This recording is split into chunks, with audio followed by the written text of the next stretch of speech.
আসসালামু আলাইকুম। প্রিয় মাছ চাষী ভাইরা, আপনারা কেমন আছেন সবাই? ভিডিওতে যে জিনিসটি দেখতে পাচ্ছেন এটার নাম হচ্ছে হররা।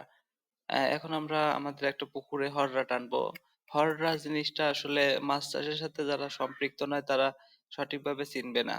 পুকুরের কাদা মাটির ভিতর থেকে ক্ষতিকর গ্যাসগুলোকে বাইরে বের করে নিয়ে আসার জন্য এই জিনিসটা ব্যবহার করা হয়।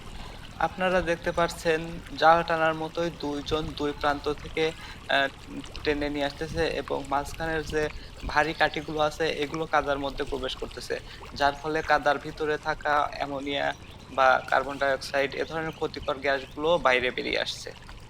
এভাবে এক প্রান্ত থেকে অন্য প্রান্ত পর্যন্ত ২ বার টানতে হয়।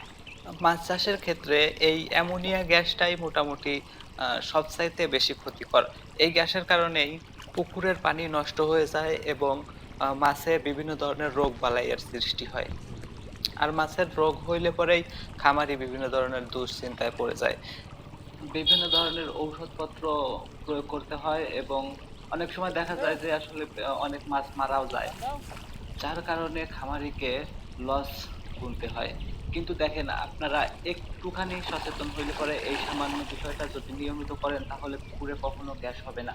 আপনারা যদি নিয়মিত হড়রা টানেন প্রতি সপ্তাহে অন্তত ১ বার তাহলে আ শুধুমাত্র যে অ্যামোনিয়া গ্যাসই বের হবে বা ক্ষতিকর গ্যাসগুলোই বের হয়ে যাবে পুকুর থেকে তা নয়। হুম, এর আরো বেশ কিছু উপকারিতা আছে যেমন হচ্ছে পানিতে অক্সিজেনের পরিমাণ বাড়বে।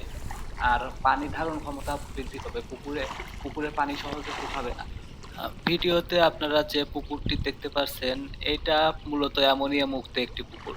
আর মাছগুলো দেখতে পারছেন, মাছগুলো আলহামদুলিল্লাহ অনেক সুন্দর এবং রোগবালাই মুক্ত মাছ।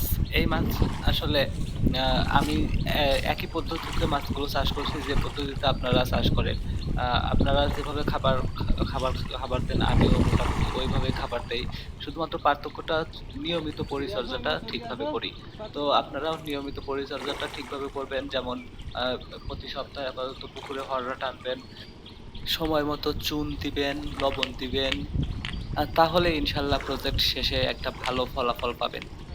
মাছ চাষ সম্পর্কে যেকোনো পরামর্শ বা যেকোনো কিছু জানতে চাইলে অবশ্যই কমেন্ট করবেন এবং ভিডিওটি ভালো লাগলে পরে লাইক করবেন এবং শেয়ার করবেন।